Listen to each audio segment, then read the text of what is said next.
Manuscrit trouvé sur la côte du Yucatan.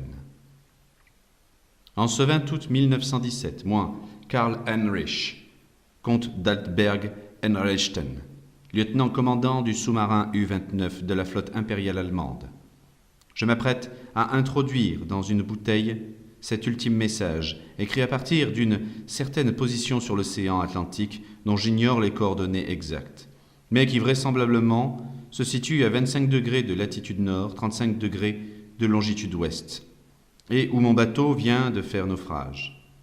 J'accomplis ce dernier acte dans le désir d'informer le public d'un fait inhabituel.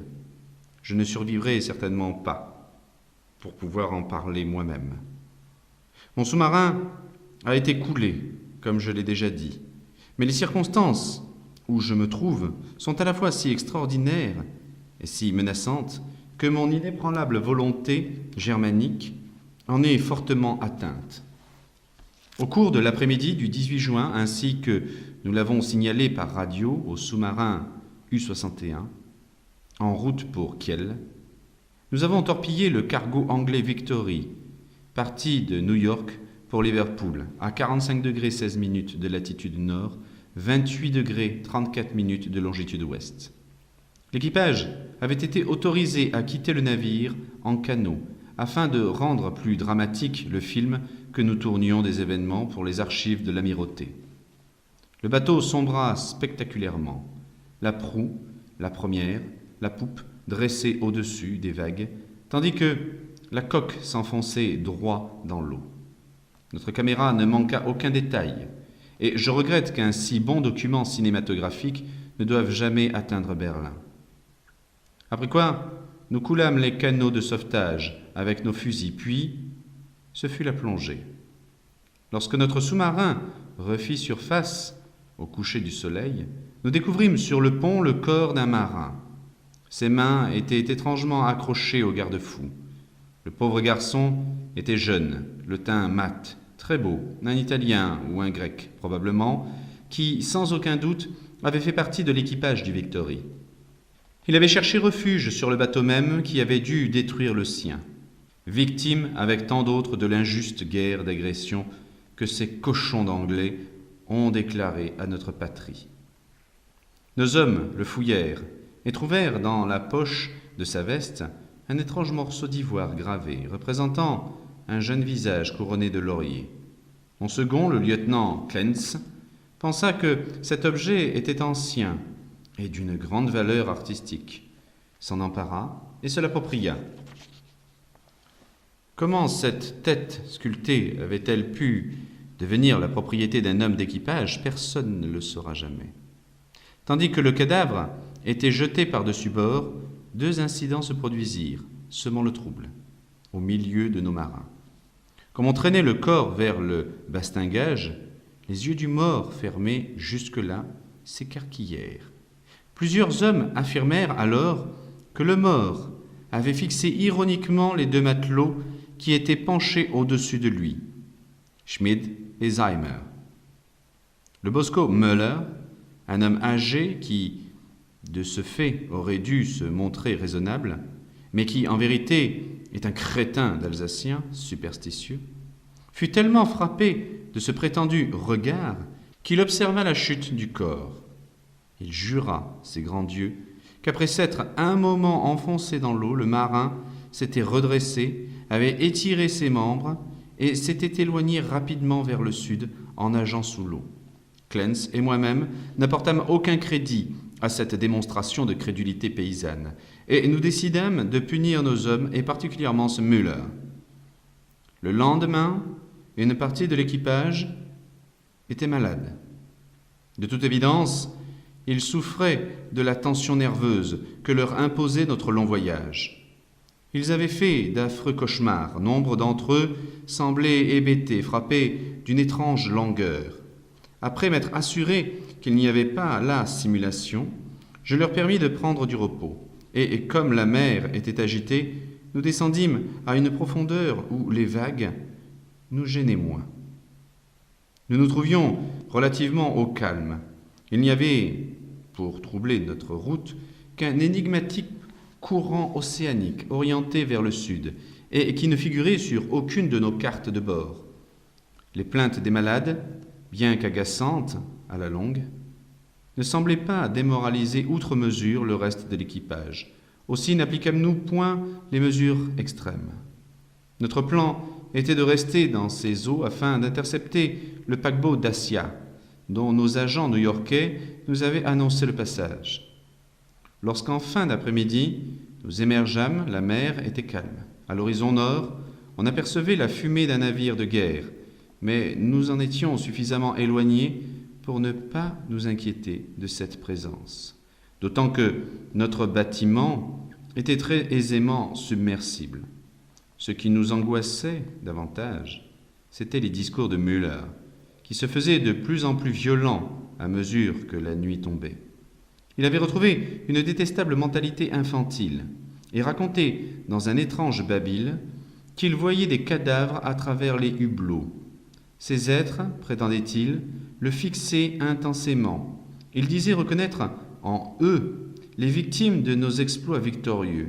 De plus, ajoutait-il, ils étaient menés par le jeune marin jeté par-dessus bord. Son récit était tellement sinistre qu'après l'avoir sévèrement fouetté, nous le fîmes mettre au fer. Les hommes eurent beau montrer leur mécontentement. Nous pensions qu'il était nécessaire de faire observer la discipline. Nous rejetâmes aussi la requête d'une délégation conduite par Zeimer, qui désirait que la figurine d'ivoire fût lancée à la mer. Le 20 juin, les matelots Baum et Schmidt, qui avaient été la veille au nombre des malades, devinrent fous furieux. Je regrettais de n'avoir pas inclus dans mon équipage un officier médecin, car les vies allemandes sont précieuses. Les divagations des deux hommes troublaient à ce point la discipline générale, que j'appliquai la solution extrême.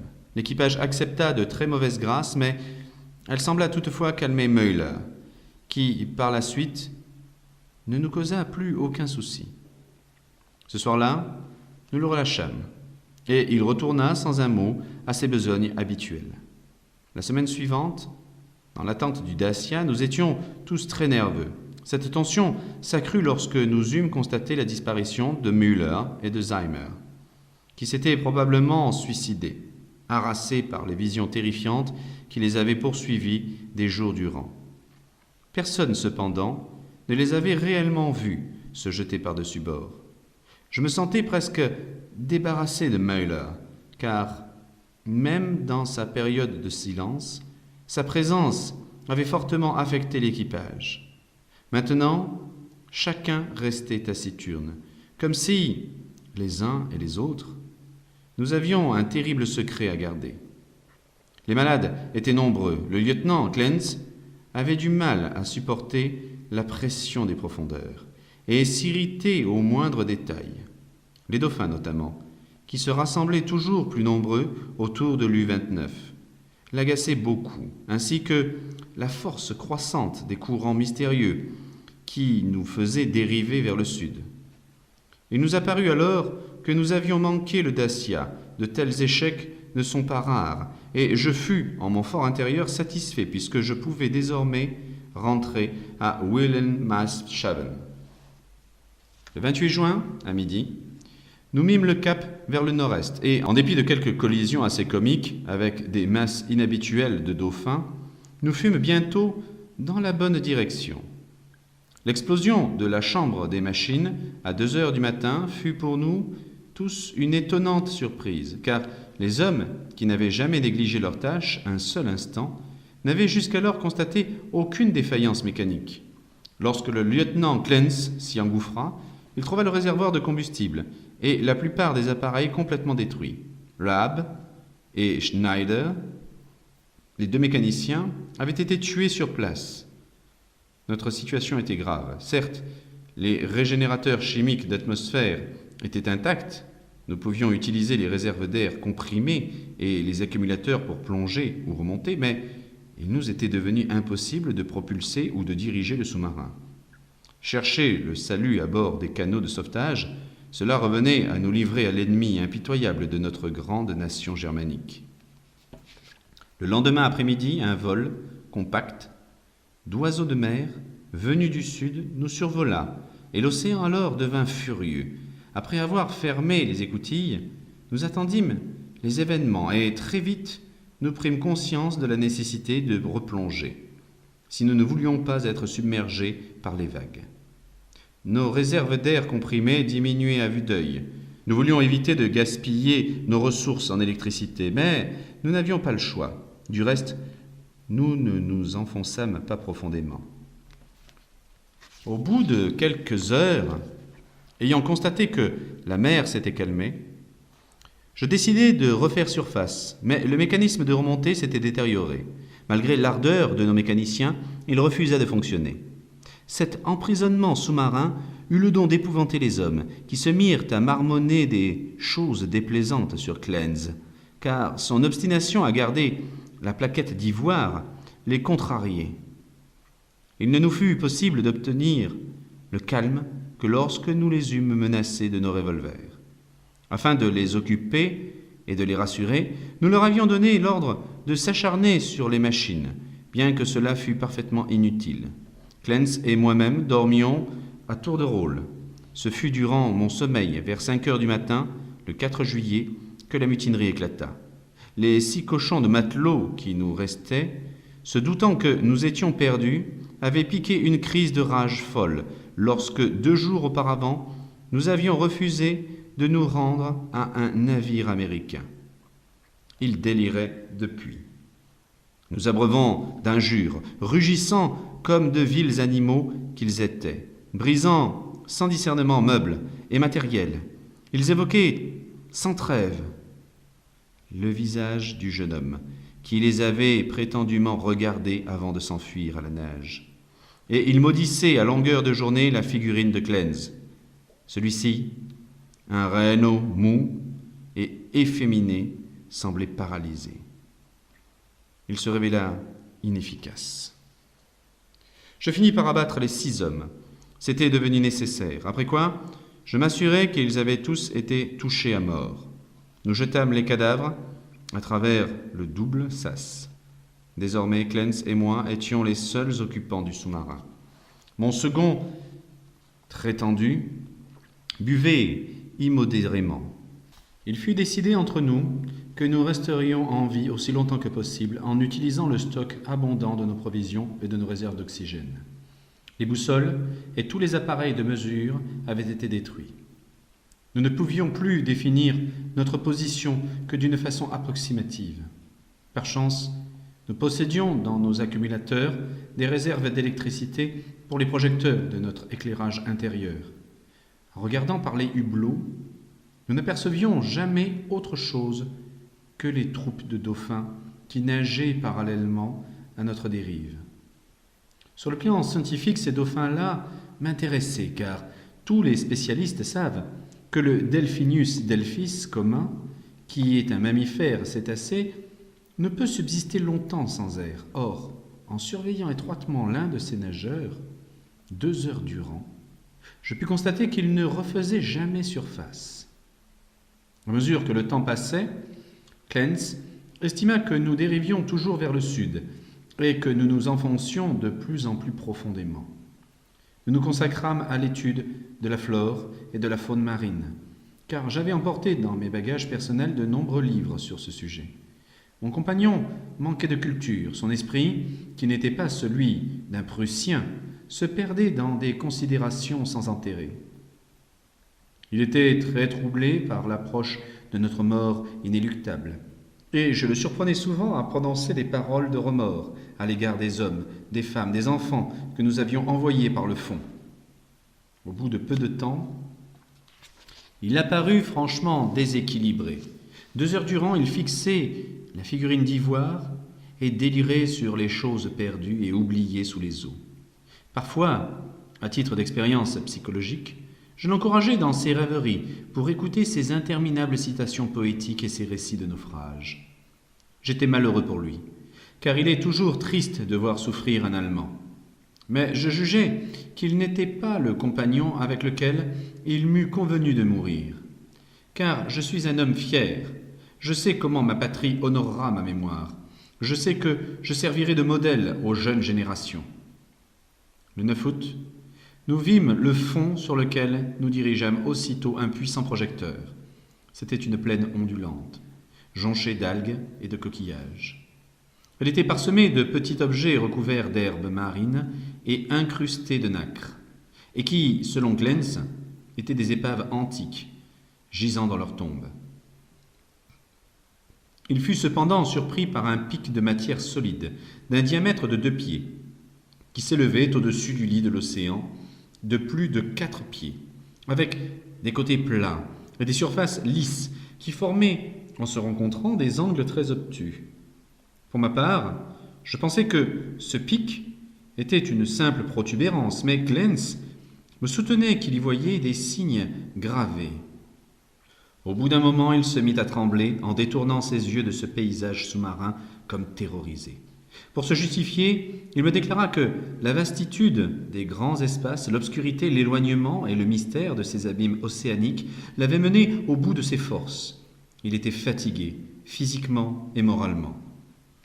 C'est un fait et désormais inutilisable. Mais moi, qui suis un Allemand de pure race, je pus encore remarquer 2 choses. Primo, que l'U-29 supportait la pression d'une façon magnifique.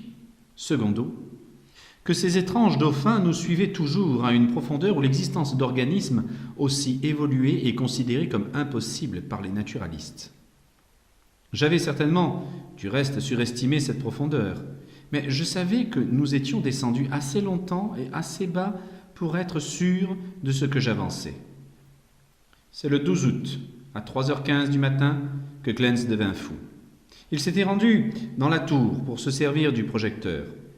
Je le vis faire irruption, le visage complètement défait, dans la bibliothèque où je m'étais installé. Il se mit alors à crier avec une emphase étonnante. « Il appelle! Il appelle! Je l'entends, nous devons y aller !» Tandis qu'il parlait, il prit sur la table la figurine d'ivoire, l'enfouit dans sa poche, saisit ma main et essaya de m'entraîner vers le pont. En un éclair, je compris que son projet était d'ouvrir le sas et de plonger avec moi dans les eaux, comme étant à la fois un crime et un suicide. Je tentai de le calmer, mais il devint de plus en plus violent. « Venez maintenant !» Je décidai de changer d'attitude et lui déclarai qu'il était en train de perdre la raison. « Si je suis fou !» hurla-t-il alors. « C'est merveilleux, puissent les dieux avoir pitié d'un homme qui, dans sa dureté, peut garder son sang-froid devant une mort aussi atroce.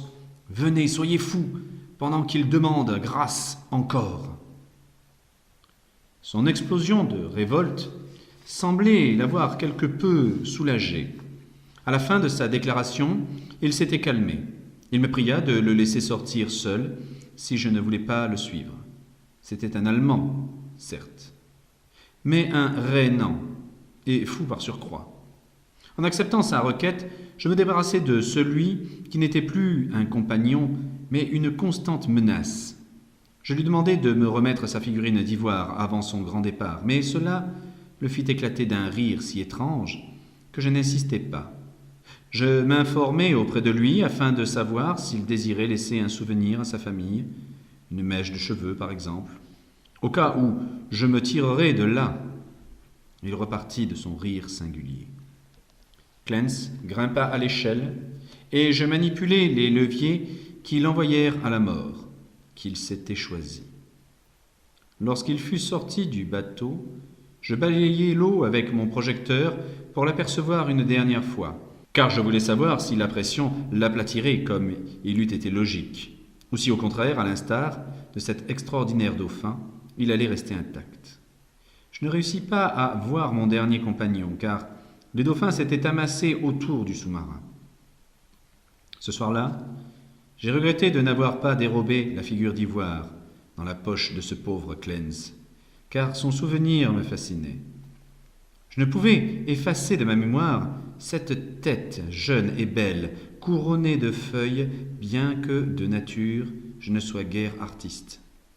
De plus, j'étais un peu fâché de n'avoir personne à qui parler. Glens, bien que n'ayant pas mon intelligence, c'était mieux que personne. Je dormis assez mal cette nuit-là, et finis par me demander quand exactement tout cela finirait. Quoi qu'il advint, j'avais encore, pensais-je, une chance d'être sauvé. Le lendemain, je recommençai à l'aide du projecteur mes investigations sous-marines. Au nord, la vue était la même que depuis plusieurs jours, mais je constatai que la dérive de l'U-29 avait perdu de la vitesse. Quand je dirigeais le faisceau lumineux vers le sud, je remarquai qu'au loin le fond océanique s'inclinait en pente raide et qu'il était jalonné à intervalles réguliers de nombreux blocs de pierre qui semblaient disposés de manière à former un tracé bien précis. Je dus ajuster le projecteur pour bien éclairer ces lieux en contrebas. Dans mes manipulations, un fil se détacha et je perdis encore plusieurs minutes à le réparer. Mais la lumière finit par revenir, inondant la vallée sous mes yeux. Je ne suis pas d'un naturel émotif, mais mon étonnement fut grand lorsque je contemplai ce que la lumière électrique révélait à ma vue. J'ai beau avoir été élevé dans le respect prussien de la Kultur, je n'en fus pas moins abasourdi devant cette fresque de la géologie et de la tradition au fond des océans. Un grand nombre d'édifices, à différents stades de conservation, et dont la plupart étaient en ruine, s'étendaient devant moi. Leur architecture, qui ne relevait d'aucun style précis, était admirable. Certains d'entre eux étaient en marbre et brillaient sous les feux du projecteur. Le plan général de ce paysage était en fait celui d'une grande ville, au cœur d'une étroite vallée, avec de nombreux temples isolés et des villas sur les pentes. Les toits s'étaient effondrés et les colonnes brisées, mais l'ensemble n'en gardait pas moins un air de splendeur ancienne, immémorial, que rien ne pouvait effacer. Confronté avec l'Atlantide, que jusque-là j'avais tenu pour un mythe, je devins le plus audacieux des explorateurs. Au fond de cette vallée, une rivière avait coulé autrefois, car je distinguais dans ces ruines les restes de ponts, de terrasses et de quais naguère sans doute gais et verdoyants. Dans mon enthousiasme, je devins presque aussi idiot et sentimental que le pauvre Clance, et je mis longtemps à m'apercevoir que l'U-29 se posait lentement sur la cité engloutie, comme un avion sur la terre ferme. Je ne découvris pas tout de suite, non plus, que le groupe de dauphins avait disparu. 2 heures après, mon submersible reposait sur une vaste place pavée à proximité de la muraille rocheuse de la vallée. D'un côté, je pouvais admirer la ville entière, descendant de la place vers le lit d'une ancienne rivière. De l'autre côté, tout près de moi, se trouvait la façade richement ornée, parfaitement conservée d'une grande bâtisse, très certainement un temple, taillé dans le roc. Je ne pus faire que des suppositions sur ce bâtiment cyclopéen. La façade gigantesque semble recouvrir une vaste galerie, car ses fenêtres sont larges et nombreuses. Au centre s'ouvre une grande porte, à laquelle on accède par un escalier impressionnant, entouré d'esquis bas-reliefs représentant des bacchanales. Il y a aussi de grandes colonnes et des frises décorées de sculptures d'une indéniable beauté. Celles-ci reproduisent manifestement des scènes pastorales ou des processions de prêtres et de prêtresses portant d'étranges emblèmes rituels pour l'adoration d'un dieu. Cet art est d'une perfection éblouissante, d'une inspiration très voisine de celle de la Grèce antique, et pourtant très originale. Une telle impression d'ancienneté s'en dégageait qu'on l'aurait cru antérieure encore à l'art de la civilisation qui fut elle-même l'ancêtre de la Grèce. Tout ce qui s'étendait sous mes yeux était de la même pierre que la colline, et celle-ci avait dû servir de carrière. Après des millions d'années, tout cela restait intact, inviolé dans la nuit infinie du gouffre marin. Je ne saurais dire combien d'heures j'ai passé devant cette admirable cité, ses maisons, ses ponts, sa beauté et son mystère. Je savais que ma fin était proche, mais la curiosité me dévorait. Je promenais sans cesse la lumière de mon projecteur. Quelques nouveaux détails m'apparurent, mais il m'était impossible de voir au-delà de la porte entr'ouverte du temple. Au bout d'un certain temps, je me résignai à éteindre mon projecteur dont l'intensité faiblissait. Mais, chose étrange, moins je pouvais contempler et plus mon désir d'en savoir davantage s'aiguisait. Je brûlais d'envie de faire l'exploration de la ville antique. Une pensée me revenait constamment à l'esprit.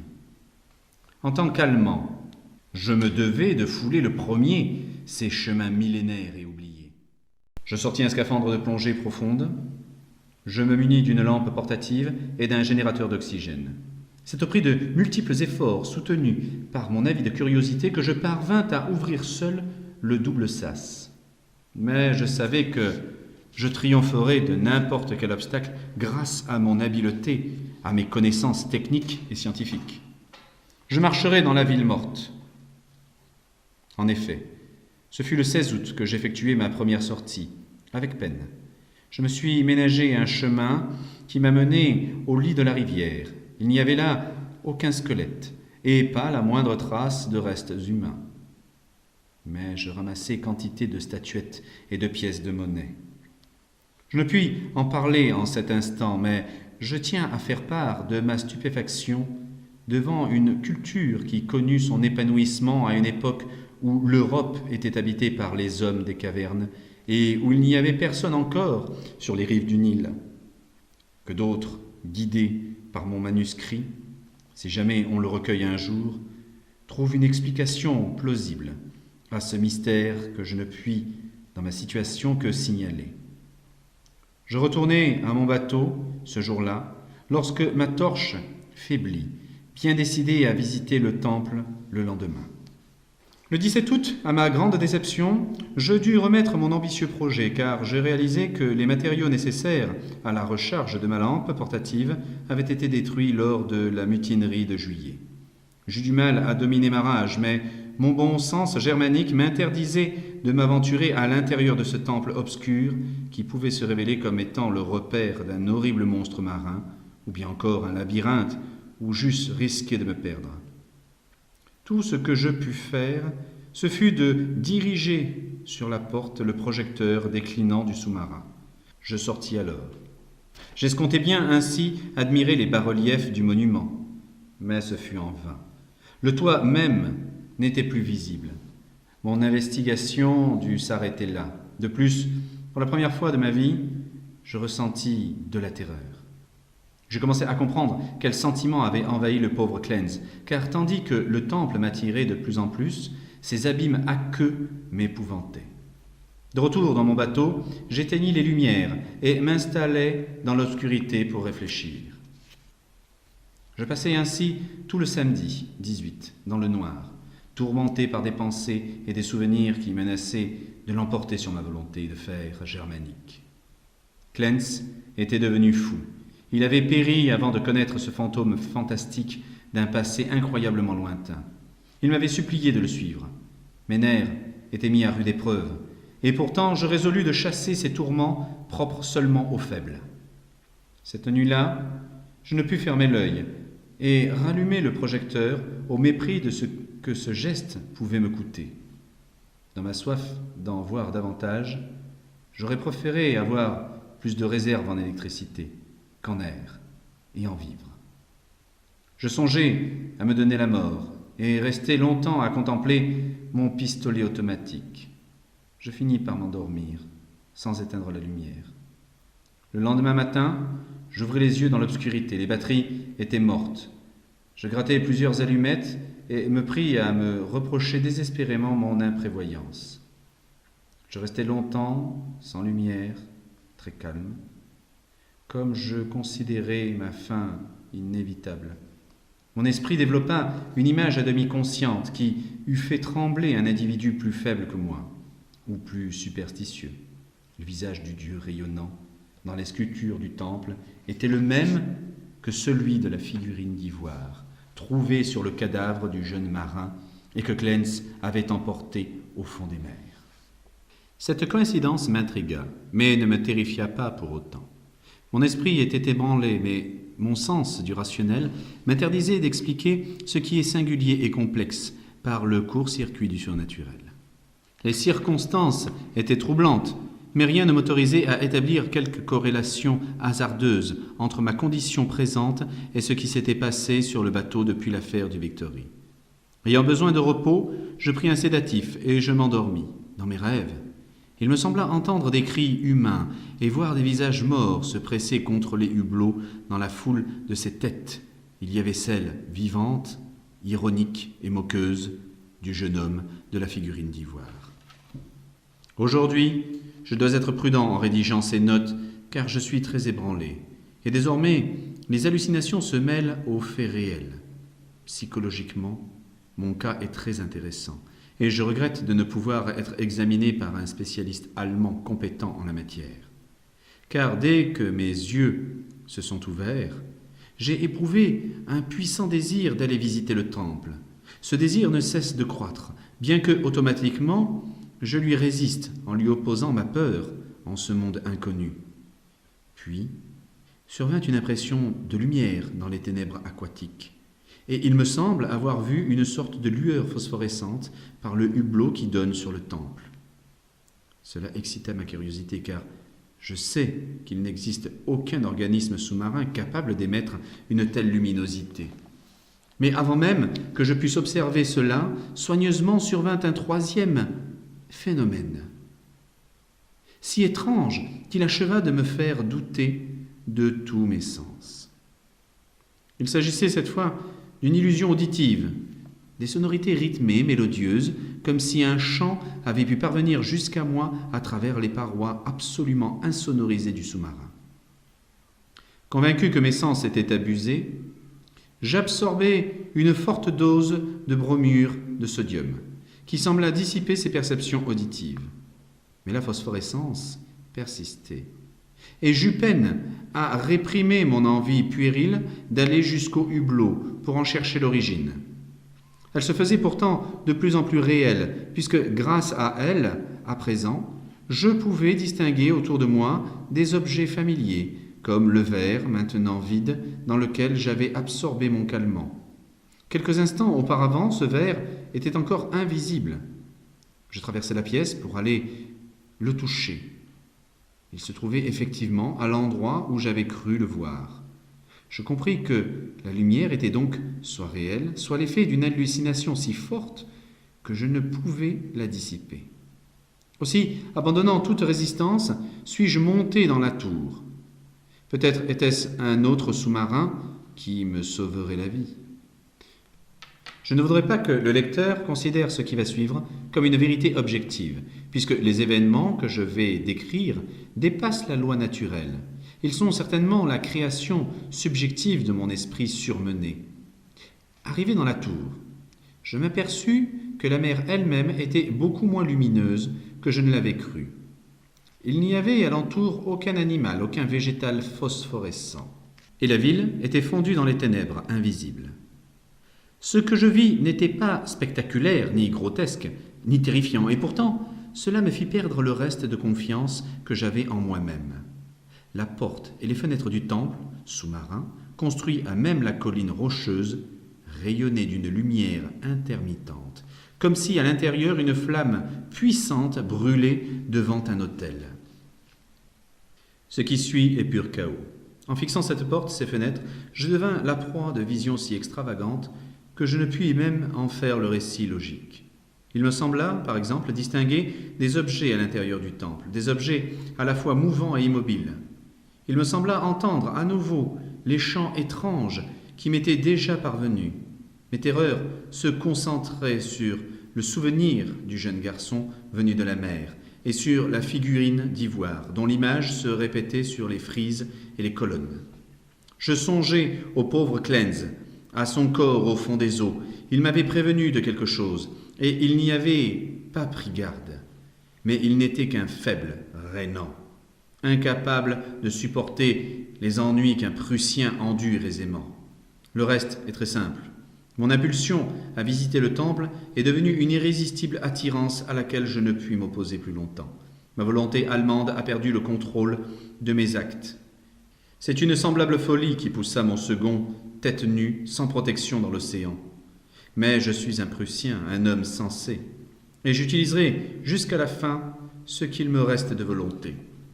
Quand il m'est apparu que je devais y aller, j'ai revêtu mon scaphandre.